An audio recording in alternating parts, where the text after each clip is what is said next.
South Africa's role in Russia-Ukraine peace talks, a diplomatic breakthrough. In a significant turn of events, South Africa is gearing up to play a more prominent role in the ongoing peace talks between Russia and Ukraine. This shift follows a crucial meeting between South African President Cyril Ramaphosa and Ukrainian President Volodymyr Zelenskiy, which took place just before Zelensky had to cut his visit short due to a devastating overnight aerial attack on Kiev by Russia, resulting in the tragic loss of at least 12 lives and injuring over 80.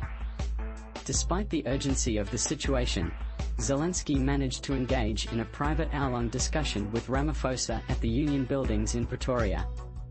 The two leaders focused on strategies to bring an end to the 3-year-long conflict in Ukraine, along with other pressing issues.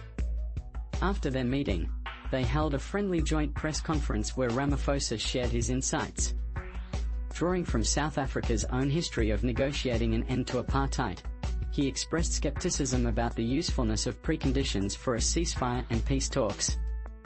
This perspective stands in stark contrast to the stance of former US President Donald Trump, who has insisted that Zelensky must permanently relinquish Crimea, occupied by Russia since 2014, and abandon Ukraine's aspirations to join NATO. Just last Wednesday, the US criticized Zelensky for not recognizing Russia's occupation and even threatened to withdraw from the peace process if both nations did not agree to its proposed terms.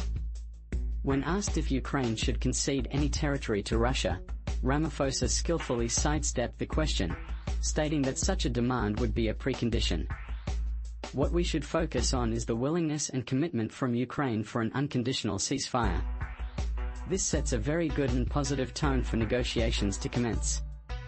It is a confidence-building measure that should be a key ingredient in a negotiation process. I see this as great progress, he remarked, emphasizing that once a ceasefire is established, everything can be discussed. Although Zelenskyy's visit was cut short, it is seen as a pivotal moment in the evolving relationship between South Africa and Ukraine, which has been strained since Russia's invasion.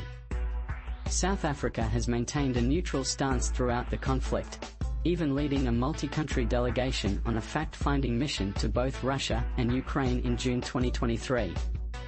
However, some analysts in South Africa and the West interpret Ramaphosa's neutral position as a subtle endorsement of Volodymyr Putin, a longtime ally of the ruling African National Congress, ANC. The South African government firmly denies this, asserting that it is acting in good faith and has the potential to mediate effectively between the conflicting parties.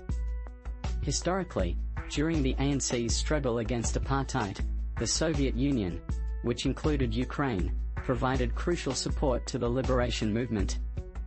Ramaphosa's approach to preconditions seems to align with this historical context, even if it risks straining South Africa's long-standing ties with Putin's regime.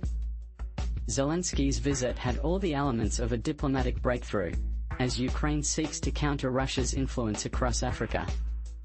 The discussions in Pretoria also aim to enhance cooperation between South Africa and Ukraine in agriculture, education, and trade, areas where both nations see potential for growth. With both countries at odds with the Trump administration, expanding their network of international partners is a top priority. Notably, both Trump and Putin are closely monitoring Ramaphosa's peace initiatives, with the South African president confirming that he had conversations with both leaders prior to meeting Zelensky. However, Ramaphosa clarified during the press conference that Trump did not pressure him to persuade Zelensky to accept the US peace proposal.